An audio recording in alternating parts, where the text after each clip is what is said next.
자, 2025년 2월 4일 마가복음 74강입니다. 오늘 최후의 만찬 새로운 출애굽이라는 제목으로 마가복음 14장 22절부터 26절 말씀을 나누겠습니다. 제가 읽겠습니다. 저희가 먹을 때 예수께서 떡을 가지사 축복하시고 떼어 제자들에게 주시며 가라사대 받으라 이것이 내 몸이니라 하시고 또 잔을 가지사 사례하시고 저희에게 주시니 다 이를 마시매 가라사대 이것은 많은 사람을 위하여 흘리는 바 나의 피 곧 언약의 피니라. 진실로 너에게 이르노니 내가 포도나무에서 난 것을 하나님 나라에서 새 것으로 마시는 날까지 다시 마시지 아니하리라 하시니라. 이에 저희가 찬미하고 감람산으로 나가니라. 아멘. 자, 이 최후의 만찬. 예, 뭐 화가도 이 최후의 만찬 장면을 그림을 그렸고, 예, 성서에서 나오는 이 그 유월절 식사 이후에 연결되는 이 만찬은 우리에게 아주 중요한 내용을 담고 있고, 예, 어쩌다 보니까 우리 겨울 집회를 마치고 이 최후의 만찬을 나누게 되니까 아주 더 뜻깊게 다가오는 그런 귀한 말씀이 됩니다. 자, 최정림 목사님 말씀을 통해서 여러분들이 기억이 나실지 모르겠지만 집회 시간에도 말씀을 하시던데 이 최후의 만찬은 단순한 마지막 식사, 예수님과 제자들이 한 마지막 식사 그 수준이 아니고 예수님의 죽음과 부활을 통한 새로운 출애굽, 예, 새로운 출애굽의 상징적인 사건이라는 거예요. 예, 그 이스라엘 백성들이 출애굽한 뒤에 시내산에서 하나님과 언약을 짐승의 피로 맺게 됩니다. 출애굽기 24장 8절에 나오는데 출애굽기 20장부터 10계명이 주어지면서 쭉 이제 말씀이 나가요. 그 10계명이 주어진 산은 시내산이죠. 시내산 앞에서 모세가 이스라엘 백성들에게 짐승의 피로 하나님과 언약을 맺게 합니다. 그것처럼 네, 2000년이 지나서 예수님이 자신의 피로 새로운 언약을 세우시는 장면이 오늘 본문의 내용입니다. 24절에 보면 또 잔을 가지사 가라사대 저에게 주시니 다 이를 마셨다. 예, 이렇게 해서 이제 그 예수님의 피로 새 언약을 맺는 그런 광경을 그려주고 있습니다. 자, 이 언약이 왜 중요합니까? 이것은 바로 예레미야가 예언한 예언의 성취입니다. 내 법을 저희 속에 두고 저희 마음에 기록해서 나는 그들의 하나님이 되고 그들은 내 백성이 될 것이다. 이 예레미야가 눈물로 한 약속, 이 약속이 예수님에게 오셔서 이루어지는 광경이 지금 최후의 만찬의 내용이 되는 거죠. 그래서 출애굽이 이집트가 이 이스라엘을 노예 상태로 꽉 묶어뒀을 때 하나님이 이스라엘 백성들을 불러내서 그 노예 상태에서 해방을 시켜 주었듯이 이 최후의 만찬은 죄와 사망의 법에서 율법에 갇혀서 꼼짝 못하는 그 사람들을 불러내서 예, 해방된 교회, 에클레시아를 세워서 이 땅에 새로운 하나님의 나라 공동체를 시작하는 놀라운 시작이 바로 이 최후의 만찬이라고 하는 내용입니다. 갈라디아 3장 28절에 이렇게 써 있습니다. 너희는 유대인이나 헬라인이나 종이나 자유인이나 남자나 여자 없이 다 그리스도 예수 안에서 하나이니라. 예, 놀라운 말씀이죠. 예. 여러분, 현대 사회 안에서 전에도 그랬고, 점점 더 심해져 가고 있는데, 가족이 있는데 고아처럼 사는 사람들, 예. 나라가 있는데 방랑자처럼 사는 사람들, 예. 이런 사람들이 많아지는 이 사회 속에서 바로 이 외로움에 치를 떠는 이 사람들을 위한 하나님의 공동체, 이게 바로 에클레시아 교회입니다. 우리를 하나님이 그렇게 부르셔서, 예,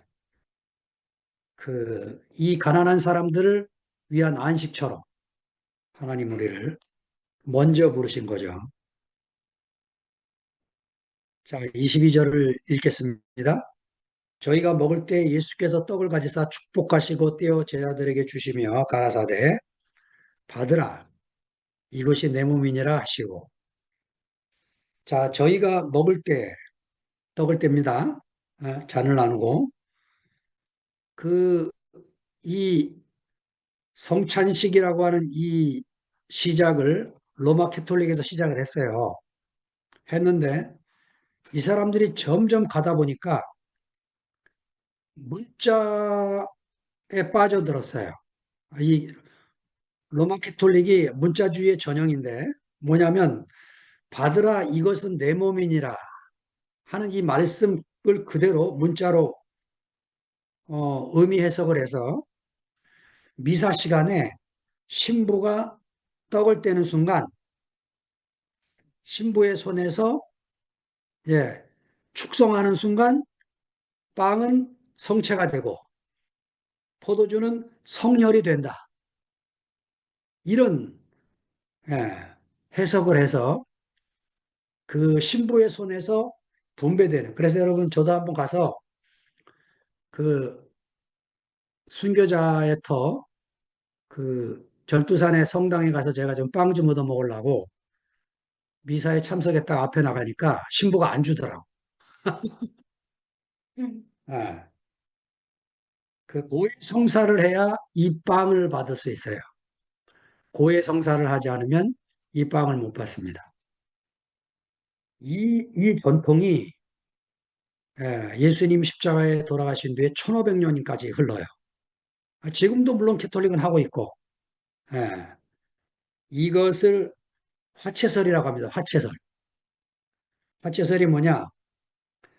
예, 그 빵과 그 포도주가 외형은 변하지 않지만 본질이 변한다는 거예요. 본질이. 예, 그래서 신부의 손에서 축성을 하는 순간, 축사를 하는 순간 예수님의 몸과 예수님의 살과 피가 된다. 이렇게 믿고 있는 거죠. 예, 종교 개혁자들은 이걸 도저히 받아들일 수가 없었어요. 그래가지고 나온 말이 임재설입니다. 뭐냐? 예, 성찬식을 포도주와 빵을 나누는 순간 주님이 임재하신다. 임재설을 믿고 있습니다. 독일에 가면 루터교, 그 다음에 칼빈이 제창한 뭐 장로교들, 예, 이런 교회들이 임재설을 믿고 성찬식을 지금도 하고 있습니다. 자, 세 번째는 기념설인데, 예, 이거는 단순히 상징일 뿐이다. 예, 누가복음 22장 19절에 있는 말씀처럼 이것을 행하여 나를 기념하라 그랬다. 우리가 기념하는 거지 그 이상도 그 이하도 아니다. 그래서 이 종교개혁자 쯔빙글리가 이런 주장을 했고 현대 침례교나 오순절교회나 복음주의를 표방하는 기독교들이 다 요 기념설을 믿고 한 달에 한 번, 6개월에 한 번, 1년에 한 번 이렇게 성찬식을 하게 되는 거죠. 우리 교회도 대국계 초창기에 이 성찬식을 했대요. 근데 앞에 있는 사람들이 포도주를 다 먹어갖고 뒤에 있는 사람들은 하나도 못 먹으니까 이거 안 되겠다 싶어서 예식을 없앴다는 얘기를 제가 뒤늦게 들어와서 듣게 됐습니다. 자, 그래서 우리 교회는 성찬식을 안 하는 교회냐? 그렇지 않아요.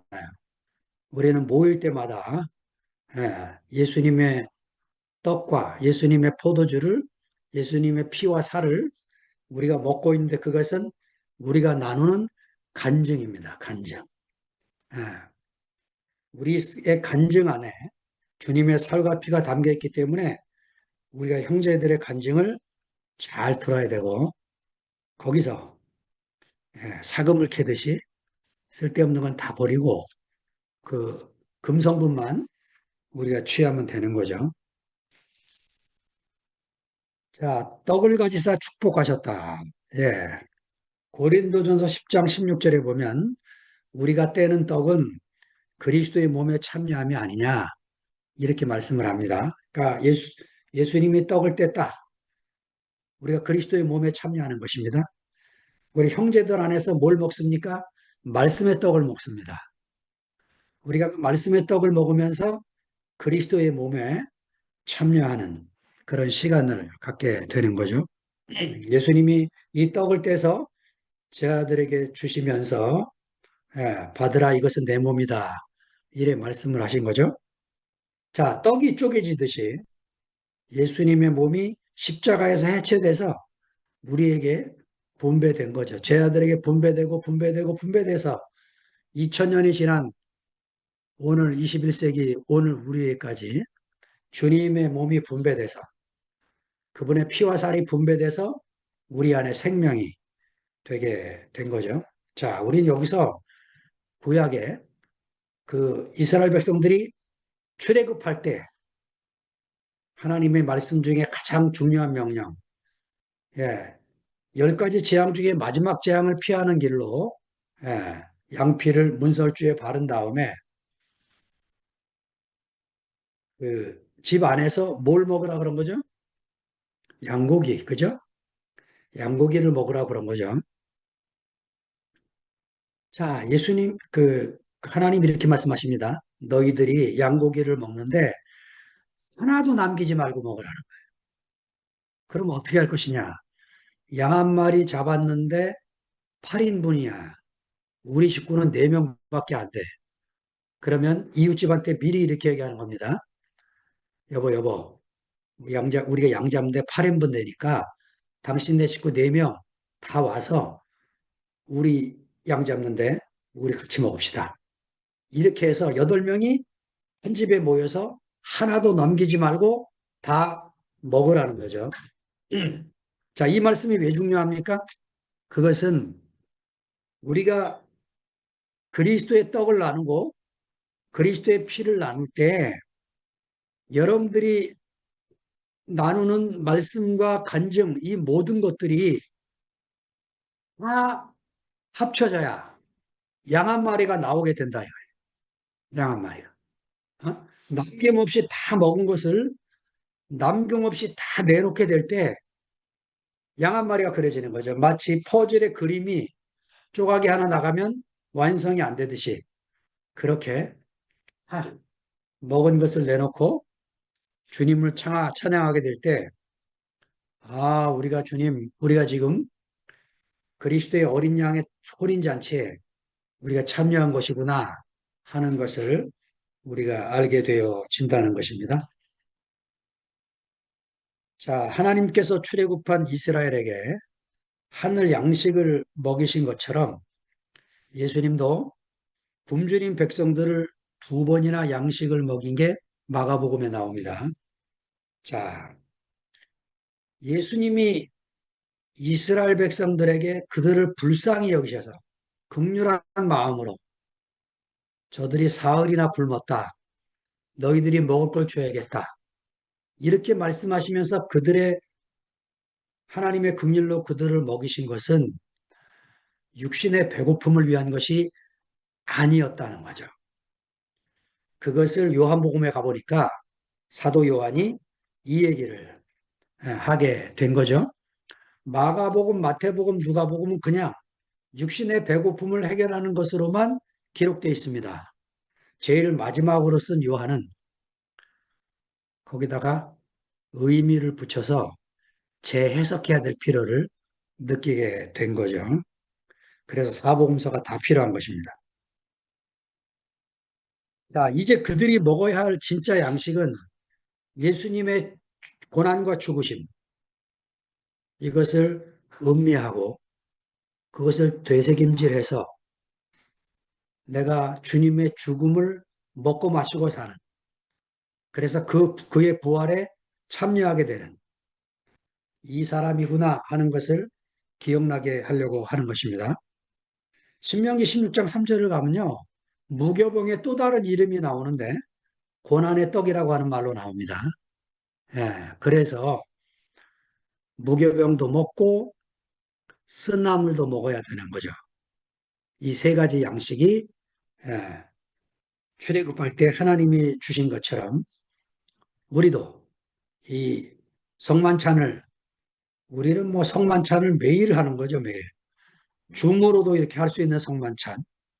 그래서 어린 양고기를 먹고 또 무교병의 고난의 양식을 먹고 또 애국 땅 종되었던 그 옛날, 내가 하나님 없을 때 살았던, 내가 인생의 주인이 내가 되어 살았던 그 쓰디쓴 그 세월, 이것을 우리가 회상하면서 예,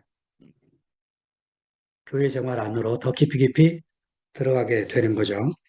자, 사도행전 2장 46절 47절에 보니까 초대교회들은 날마다 모여서 떡을 떼며 하나님을 찬미했다고 기록이 돼 있어요. 예, 우리가 지금 그러고 있습니다.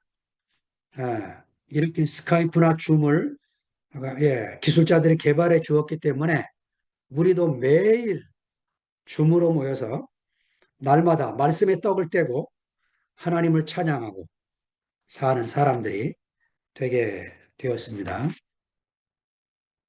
자, 요한복음 6장 55절에 보면 예수님이 보리떡 5개와 물고기 2마리로 5천 명을 먹이시고 12광주리를 남기신 다음에 이렇게 말씀하십니다.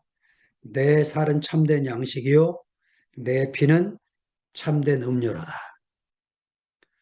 예, 그러면서 57절에 가서 이렇게 말씀하십니다. 내가 아버지로 인하여 사는 것 같이 나를 먹는 그 사람도 나로 인하여 살리라. 자, 예수님이 아버지를 먹고 아버지로 인해 삽니다. 그것처럼 우리도 예수님을 먹고 예수님으로 인해 사는 사람들, 그 사람으로 우리가 살게 되었어요. 야, 인자의 살을 먹고 인자의 피를 마신다. 아직도 이 말의 의미를 모르는 수많은 기독교인들이 있습니다. 우리가 이 교회를 만나서 인자의 살과 피를 먹는 생활을 할 수 있게 된 게 얼마나 감사한 일인지 모르겠습니다. 예, 오늘도 여러분과 함께 이렇게 예수님의 이 마지막 만찬에 초대받아서 같이 주님의 피와 살을 먹고 마시게 돼서 감사가 됩니다. 자, 23절로 넘어갑니다. 또 잔을 가지사 살해하시고 저희에게 주시니 다 이를 마시매. 자, 잔을 가지사 살해하시고, 이 살해라는 말이 어려워요. 근데 마태, 마가, 누가 전부 다 살해라고 썼습니다. 살해. 이거는 다른 번역을 하면 축사, 감사한 마음으로 축사를 했다. 유카리스토스, 헬라어로. 예를 들면 우리도 하잖아요. 이렇게, 연말에 회식할 때 딱 모여서 한 사람이 딱 서갖고, 위하여! 그럼 다 같이 위하여! 이러잖아요. 그러니까 한 사람이 선창하면 다 같이. 제가 초대교회 사람들은 뭘로 했을까요? 예수님의 잔을 딱 들고 뭐라고 말했을까요? 한 가지 분명한 게 하나 있습니다. 마라나타 이랬을 겁니다. 다 같이 마라나타 이랬을 거예요. 뜻이 뭐냐? 주 예수께서 오십니다. 주 예수께서 오고 계십니다. 주 예수님이 오셨습니다. 고린도전서 16장 마지막 절에 있는 얘기라고 그랬죠. 예. 그들은 매번 모일 때마다 마라나타 주 예수여 어서 오시옵소서라고 노래를 부르면서 성찬을 나누게 된 것입니다. 자, 다 이를 마시매. 그 예수께서 열두 제자에게 당신의 잔을 마시게 될 것을 이미 말씀하셨습니다. 10장 38절 39절에 뭐라고 말씀하셨습니까? 너희가 나의 마시는 잔을 마시며 나의 받는 세례를 받을 수 있느냐 물었더니 예, 할 수 있습니다. 이래 대답을 하니까 예수님들 그래, 너희가 먹게 될 거다. 이렇게 말씀을 하시면서 예, 예수님의 운명에 동참할 것을 예고하셨습니다. 실제로 제 아들이 지금 예수님의 운명에 동참할 시간이 다가오고 있는 거죠. 제자들만 모르고 있고 이미 가룟 유다는 지금 일을 저질렀고 제자들은 아무것도 모르고 지금 11명이 모여서 잔치에 마지막 만찬을 하고 있는 거죠. 자, 우리도 바로 그 예수님의 운명에 동참하고 그 길을 가고 있는 거죠. 아이고, 이번 집회 기간에 너무너무 그 감동적인 찬송 하나를 들었어요. 그, 십자가의 길 순교자의 삶, 집회 참석하신 분들은 다 아마 감동을 받으셨을 텐데, 제가 한번 같이 우리 합풍단의 노래를, 연결을 안 해놨네?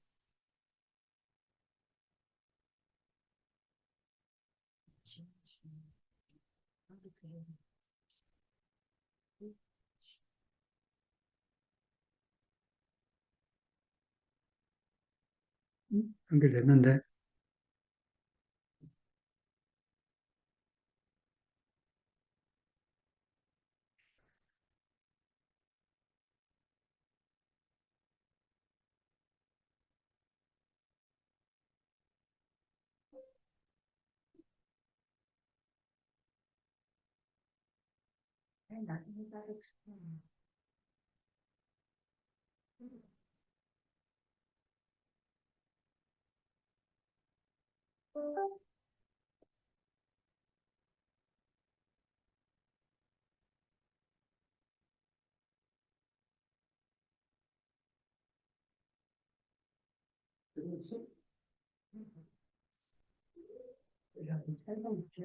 아,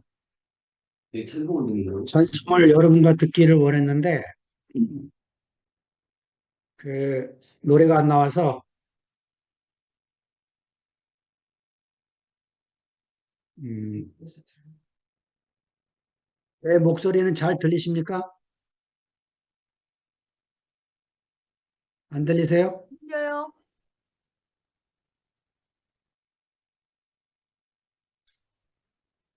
목소리는 잘 들립니다.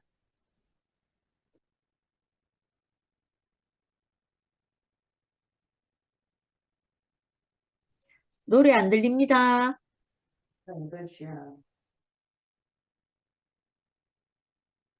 내 목소리는 들리세요? 안 들리시나 본데? 네, 잘 들려요. 연결이 됐는데.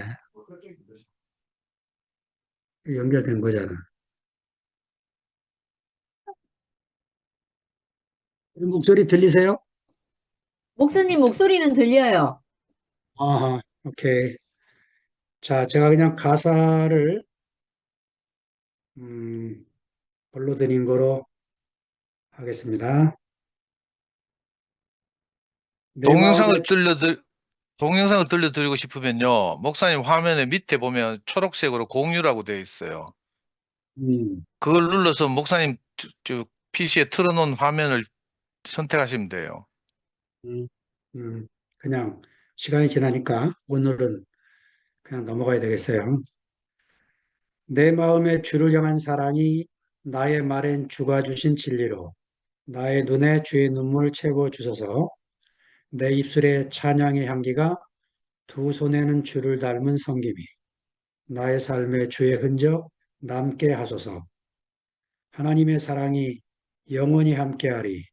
십자가의 길을 걷는 자에게, 순교자의 삶을 사는 이에게, 조롱하는 소리와 세상 유혹 속에도 주의 순결한 신부가 되리라. 내 생명 주님께 드리리. 예, 여러분의 찬양이 너무 감동이 됐습니다. 그래가지고 그 화면을 보면서 이름을 기억을 못해서 제가 상동주 형제한테 이름을 좀 적어달라고 그랬어요. 왜냐하면 그 윤동주 시인이 별해는 밤, 별해는 밤이라는 그 시에 보면 계절이 지나가는 하늘에는 가을로 가득 차 있습니다. 이렇게 시작하면서 후반부에 가면 자기 초등학교 친구들 이름 뭐 이런 것들을 쭉 이제 불러댑니다.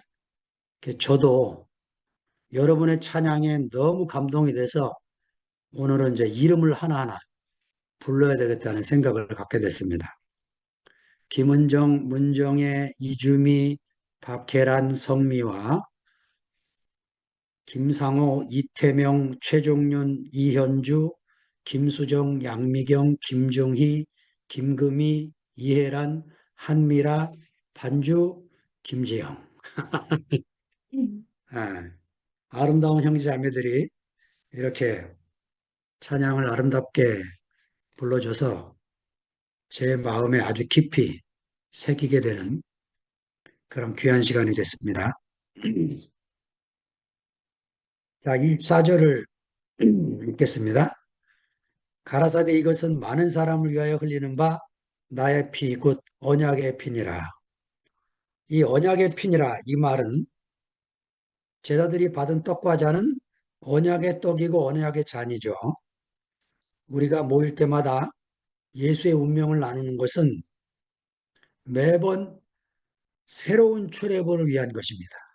그래서 오늘도 우리가 또 다시 내가 묶여있던 모든 것에서 또 출애굽을 하고 하나님이 내 안에서 해방되시도록 그렇게 우리가 말씀을 듣고 있는 거죠. 자, 예레미야의 새 언약을 기억나게 하시는 예수님의 말씀이죠. 나 여호와가 말하노라 보라 날이 이르리니 내가 이스라엘 집과 유다 집에 새 언약을 세우리라. 곧 내가 나의 법을 그들 속에 두며 그 마음에 기록하여 나는 그들의 하나님이 되고 그들은 내 백성이 될 것이라. 예. 하나님 말씀이 육신에 새겨진 사람, 이 최초의 사람이 예수님이죠. 그리고 사도들이고 사도 바울이 예수의 말씀이 자기 속에 새겨져서 편지를 쓴 것이 우리에게 성경이 됐습니다.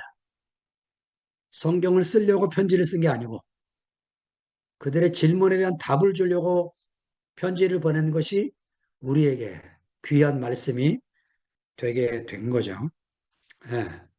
자, 우리도 똑같이 우리는 그냥 이렇게 자기가 받은 은혜를 내놓습니다. 우리가 서로 나누고는 말이죠, 말.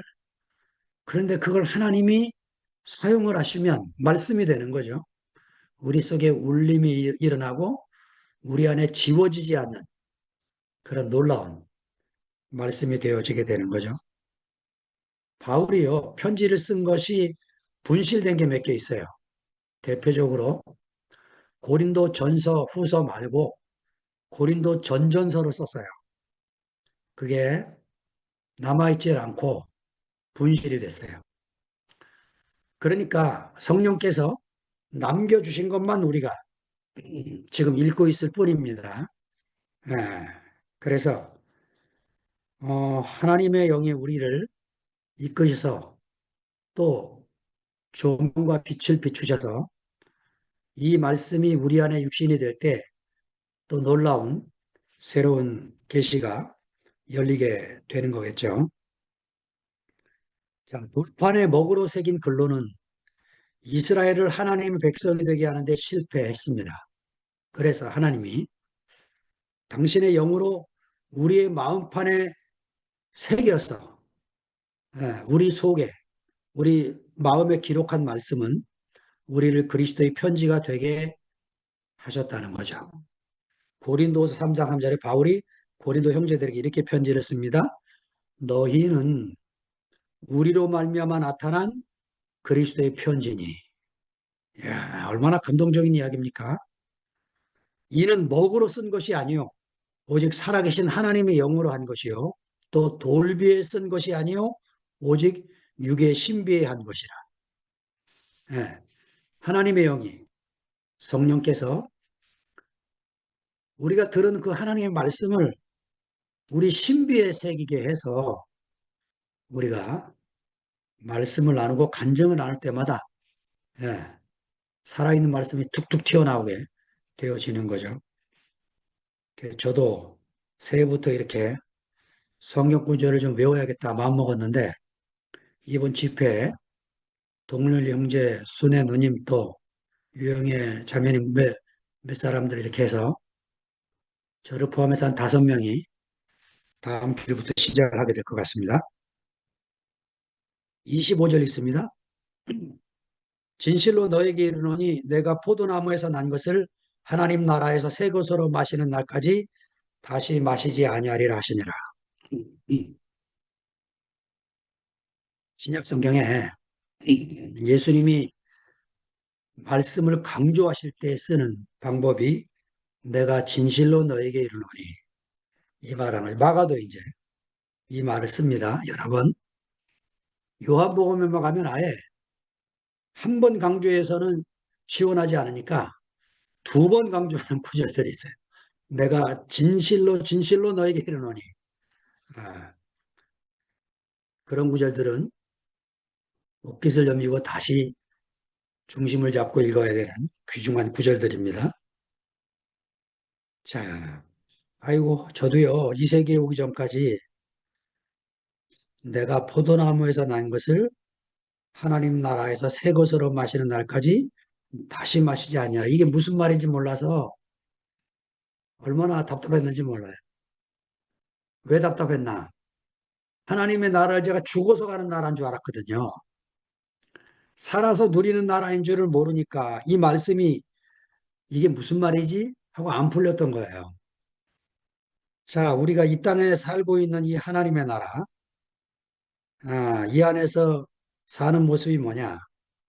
예, 예수님이 지금요, 하나님 나라에서 새 것으로 마시자고 초대하고 계시는 거예요. 하나님, 내가 육신 안에서는 너희들과 마지막 만찬이라는 거죠. 예, 이 최후의 식사가 될 수밖에 없다. 그러니까 하나님 나라에서 새 것으로 마시자.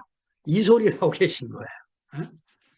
오늘도 이렇게 우리가 하나님 나라 안에 들어와서 그리스도를 매번 새 것으로 마셔서 하나님 나라에서 마시는 잔치는요, 포도주가 매번 좋은 포도주가 매번 극상품 포도주가 예, 뭐 25년산 발렌타인 저는 한 번도 간이 안 좋아서 먹어본 적이 없지만 예, 그런 포도주가 계속 나오는 그런 하나님 나라의 잔치를 우리가 누리고 살고 있습니다.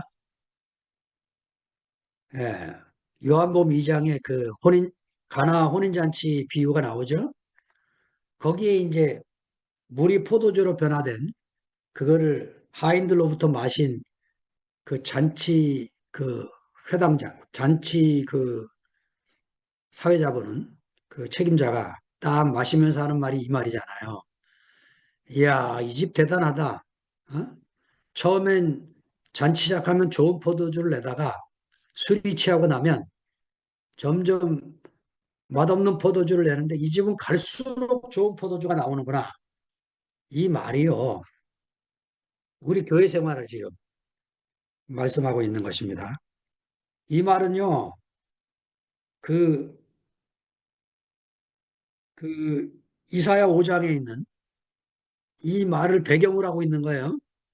이사야 5장에 포도나무 농사에 실패하신 하나님의 탄식이 나와요. 거기에.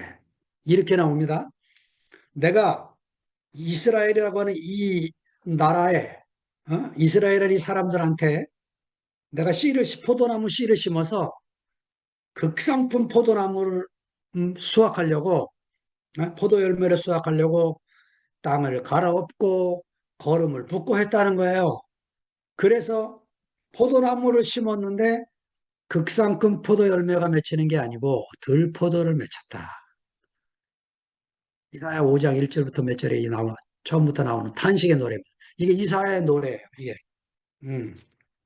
그래서 하나님이 농사 방법을 바꾸셨다 이겁니다. 농사 방법을. 예.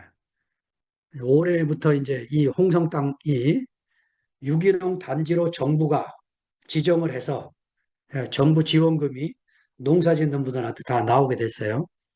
우리 교회 그 박종문 자매도 정부 지원금 약관을 이제 받고 시작했다고 얘기를 들었는데, 예, 유기농 단지에 살고 있는 예, 극상품 포도나무 열매. 예? 하나님이 우리를 유기농으로 다시 부르셨습니다. 유기농 열매를 맺게 하시려고. 농약 안 치고, 예, 좋은 비료를 주고, 그래서 건강한 먹거리를 우리 안에서 생산하고 싶으셔서 우리를 부르셨어요. 하나님 농사 방법을 바꾸셨습니다. 어떻게요? 바깥에서 계명을 주니까 하나도 못 지키더라. 그래서 내가 바깥에다 계명을 줄 게 아니고 내가 너희 속에다가 계명을 심어주겠다. 하나님 말씀을. 그 말씀이 육체가 되면 내가 사는 게 그리스도가 된다 이것입니다. 예. 그러니까 내가 사는 게 그리스도가 되니까 힘쓰고 애쓰지 않아도 사람을 살리는 일이 교회 안에서 벌어지게 되는 거죠. 예, 저 사람이 못 살려. 그러면 끝난 게 아닙니다. 다른 사람이 가서 또 살려요. 그게 교회예요. 그러니까 뭐 나를 못 살리는 사람 붙잡고 막 늘어질 필요 없어요. 교회는 나를 살리는 사람이 꼭 있습니다. 있으니까 나 못 살린다고 막 시비 걸지 말고 이렇게 잘 살피면 하나님이 나를 살리기 위해서 하나님의 마음을 주신다 이거예요. 음? 야, 우리가 뭐 어떻게 누구를 살리겠어요? 못 살리죠. 그 하나님 마음이 오니까 그 마음으로 어? 사람을 살리는. 요새 승모기가 그냥 딱 부활 생명이 오니까 승모기가 또 사람을 살리잖아요. 얼마나 감사한지 우리 승모기. 음? 그 우리가 다 그렇게 내 생명의 분량만큼 모든 사람에게 또 그런 마음이 생기는 건 아니에요. 어떤 사람을 향해서 그런 마음이 생기게 됩니다. 이상해요. 그 사람이 아무리 욕을 하고 막 난리를 쳐도 나는 상처가 안 돼요. 그거 참 이상해요. 근데 딴 사람은 내 상처받아. 근데 그 사람이 하는데 상처를 안 받아. 그래서 이제 우리가 이 한 나무에 열매가 달리고 또 다른 나무 가지에 또 열매가 달리고 이렇게 해서 우리가 교회 생활을 누리게 되는 거죠. 자, 이에 저희가 찬미하고 감난산으로 가니라. 마지막 구절입니다. 그 지금요 감람산에서 예루살렘으로 들어가기 시작한 게 11장이에요. 그래서 이제 나귀새끼 타고 들어가서 뭐 성전 뒤집어엎고 뭐 이래 난리치고 이렇게 해서 드디어 14장에 오셔갖고 다시 예루살렘 경내에서 감람산으로 나가시는 광경인데 예, 저희가 찬미하며 감람산으로 갔다.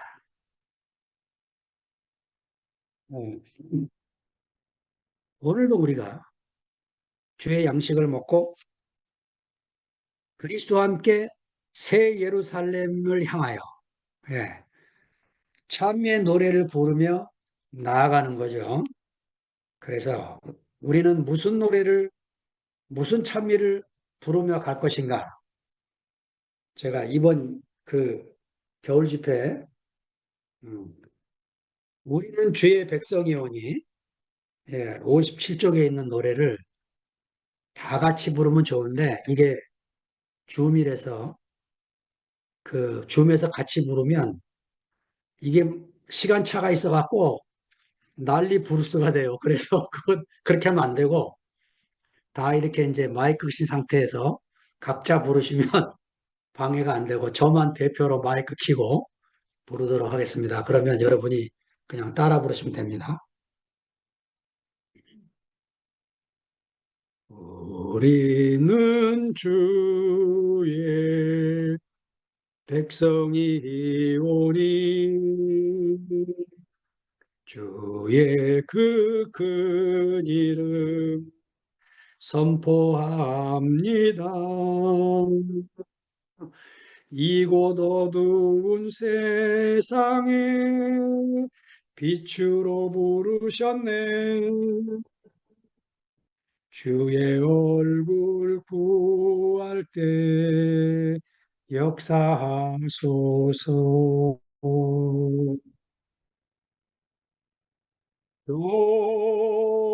교회를 세우시고 이 땅 고쳐 주소서. 주님 나라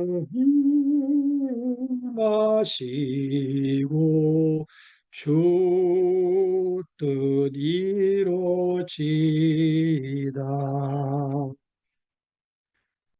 이렇게 제자들이 예수님과 함께 나아간 것처럼 우리 이렇게 찬미하면서 날마다 주 앞에 나아가기를 원합니다. 감사합니다.